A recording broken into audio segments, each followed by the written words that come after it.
Hi there, my name's David Kay and I'm a filmmaker from the northeast of England, more specifically Middlesbrough, although I live around the Newcastle area now. I'd just like to say a quick thanks to Tony Newton for inviting me to do a Meet the Filmmaker chat interview today. So, first question, how did I get into filmmaking? Well, I was probably in my late 20s or so, pissed off with what I was doing at the time, and thought to myself, well, what do I enjoy doing? It was, I love music, loved film, so they seemed the most obvious routes to attempt to go. I did a 2-year national diploma, excuse me, in media studies at the Cleveland College of Art and Design. That started in 1995. Then I went on to do a 3-year degree, BA Honours degree in film, TV, literature and theatre studies in York. In the final year of that course, we were required to do a work experience. Luckily, I had a couple of friends who'd moved from the UK. I used to live with them many years ago, and they'd settled in Canada. And one of the guys had a friend who worked for a company called Canada Camera Car in Toronto. So through them guys, he arranged for me to go over to Canada and do my work experience as a camera car assistant for 3 weeks in 1999.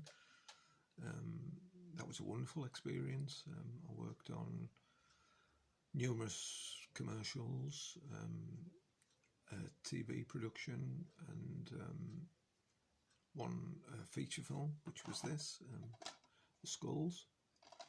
That was directed by Rob Cohen, the guy who made the first Fast and Furious film.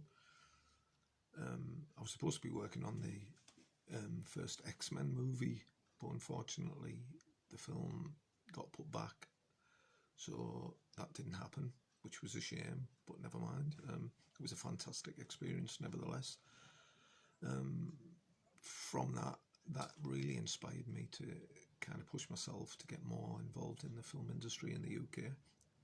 So when I graduated in 2000, I moved up to Newcastle.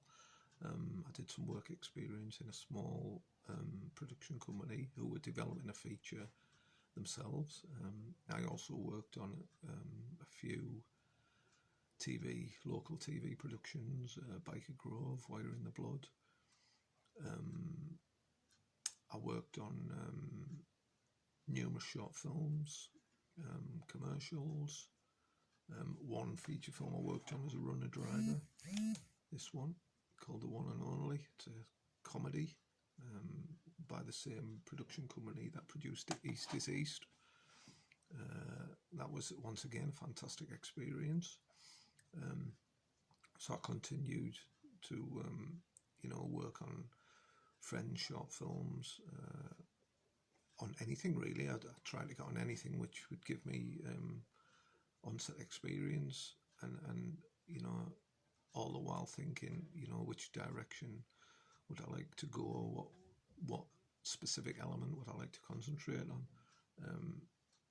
I kind of seen in the end that I enjoyed most of all making my own films, which brings me on to the second question.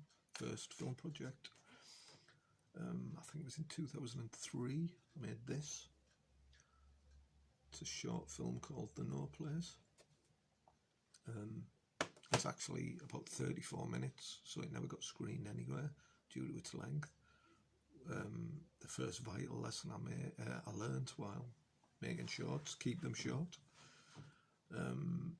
Around that time, I worked on a feature film called The One and Only as a driver runner. It's a comedy produced by the same production company who made East is East. And I met a lot of nice people, a lot of really talented, creative people within the industry. I continued to push on and make my own short films, most of them no budget films, just with a bunch of friends. I made my first funded short film in 2006, which was funded by the UK Film Council, Northern Film and Media, on a scheme called Stingers. It was a short film called Their Favourite Hat, produced by a local production company called Pinball Films. Once again, that was an interesting experience. I learned a lot from it. I continued to work on local productions in varying roles. I think I worked as a grip, as a camera assistant. I worked as an extra, driver, runner, anything really, anything to get on set and meet more people, get more experience. I continued to make short films. In 2011, I made my second funded short, a film called Dystopia Street, which did really well on the festival circuit.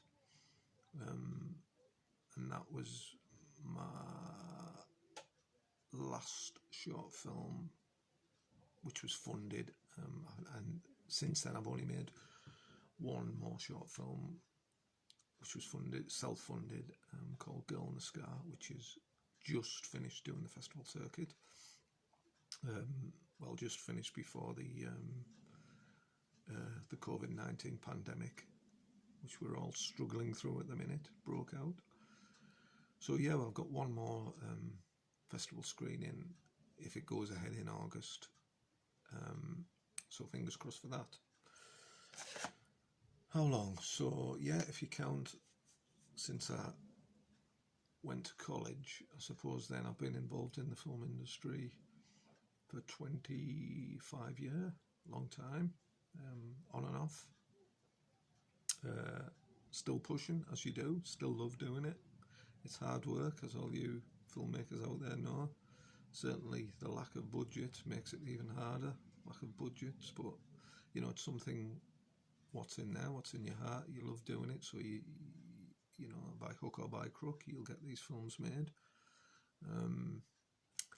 Next question, what am I currently working on? I've just shot in January a trailer for my first feature called Invoked. It's a psychological thriller produced by Big Brain Films based in Derby. We hope to use that trailer to try and get interest and raise a budget to actually make the feature. So fingers crossed for that. Any advice to filmmakers? That's a tough one, I suppose. It's just a case of getting out there and doing it, as all filmmakers say. You know, you can sit and rest on your laurels and talk about it till the cows come home, but until you get out there with a camera, make films, you know, that's where you learn. On set, on the job, that's where you learn. There's nothing like doing it. You know, you can read books, you can watch tutorials online, but nothing beats the experience of actually getting out there, making mistakes and making your own films. Invaluable. That's invaluable. You can catch some of my work streaming on Angerman distribution, streaming services. My film Dystopia Street is available on VOD, and it's also available on DVD, on a compilation anthology of short films called The Void. You should be able to pick that up still if you check it out on Amazon. The Void Volume 1. And hopefully we'll get this feature film made in the coming few years.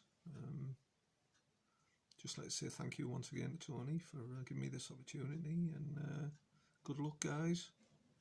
Stay safe.